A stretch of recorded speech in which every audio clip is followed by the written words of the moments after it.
కాసేపట్లో CM Revanth aerial survey చేయనున్నారు. వాతావరణ శాఖ క్లియరెన్స్ ఇవ్వడంతో సీఎం వరద ప్రాంతాల్లో పర్యటించనున్నారు. 2 గంటలకు కామారెడ్డి, మెదక్ జిల్లాల్లో ఏరియల్ సర్వే చేస్తారు సీఎం.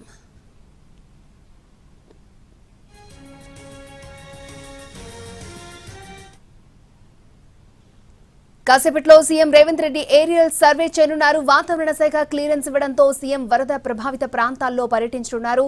2 గంటలకు కామారెడ్డి, మెదక్ జిల్లాలో ఏరియల్ సర్వే చేస్తారు సీఎం రేవంత్ రెడ్డి. పూర్తి డీటెయిల్స్ మా ప్రతినిధి చారి మనకు అందిస్తారు. చారి,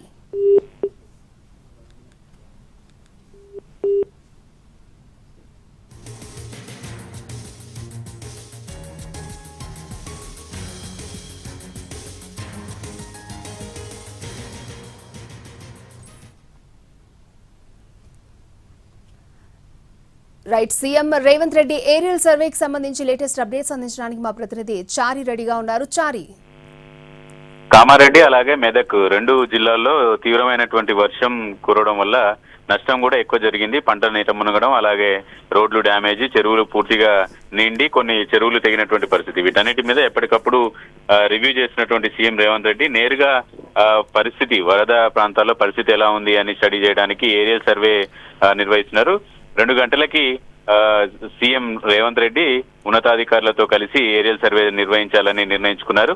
ప్రస్తుతం సీఎం తన నివాసంలో మంత్రులతో, డిప్యూటీ సీఎంతో సమీక్షా సమావేశాన్ని నిర్వహిస్తున్నారు. ఓవరాల్ గా 2 జిల్లాల్లోనే ఎక్కువ ఇబ్బంది ఎదుర్కొంటున్నటువంటి నేపథ్యంలో అక్కడ జరిగినటువంటి నష్టాన్ని ముందస్తుగానే అంచనా వేసి కేంద్రానికి సహాయం కోసం కూడా అడగాల్సి ఉంటుంది. కాబట్టి ఇవాళ 2 గంటలకి ఏరియల్ సర్వే నిర్వహించి పంట నష్టానికి సంబంధించినటువంటి నివేదికను కూడా కేంద్రానికి పంపించాలనుకున్నారు. ఇప్పటి వరకు జిల్లా యంత్రాంగం నుంచి వచ్చినటువంటి సమాచారాన్ని ఎప్పటికప్పుడు జిల్లా యంత్రాంగంతో సమీక్షిస్తూ సీఎస్ ఆదేశాలు కూడా జారీ చేస్తున్నారు. ఇక జిల్లాలకు మంత్రులు కూడా వెళ్ళినటువంటి నేపథ్యంలో ఓవరాల్ గా ఎలాంటి పరిస్థితి ఉంది గ్రౌండ్ లో అనేది తెలుసుకోవడానికి ఏరియల్ సర్వేకి 2 గంటలకు సీఎం రేవంత్ రెడ్డి బయలుదేరి వెళ్తారు.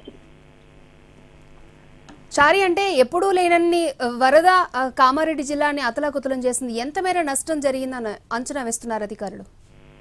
ఇప్పటి వరకు ప్రభుత్వం నుంచి కూడా ప్రాణ నష్టం జరగకుండా చర్యలు తీసుకునేటువంటి క్రమంలో భాగంగానే ఎక్కువ వాటి మీద ఫోకస్ చేశారు. రోడ్లు డ్యామేజ్ కి సంబంధించి, పంట నష్టానికి సంబంధించినటువంటి వివరాలన్నింటినీ మధ్యాహ్నం లోపు అందించాలని జిల్లా కలెక్టర్లందరికీ కూడా సీఎంఓ నుంచి ఆదేశాలు వెళ్లాయి. ఇప్పటి వరకు పంట నష్టం మీద అంచనా వేయడం కంటే ప్రస్తుతం ప్రజలు ఇబ్బంది పడకుండా, ప్రజలు నీటిలో చిక్కున్నటువంటి వాళ్ళు, వరదలో చిక్కున్నటువంటి వాళ్ళందరినీ సేవ్ చేసేటువంటి ప్రయత్నాలు చేస్తుంది. ఈ రోజు ఏరియల్ సర్వే తర్వాత పూర్తి స్థాయిలో ఎంత నష్టం జరిగింది, రోడ్ల డ్యామేజ్ ఎంత జరిగింది, పంట నష్టం ఎంత జరిగింది, చెరువుల కోతల వల్ల ఎంత నష్టం జరిగింది అనేటువంటి అంశాలన్నింటినీ కూడా సాయంత్రానికి కొంత అంచనాకు వచ్చేటువంటి అవకాశం ఉంది. ఓకే చారి.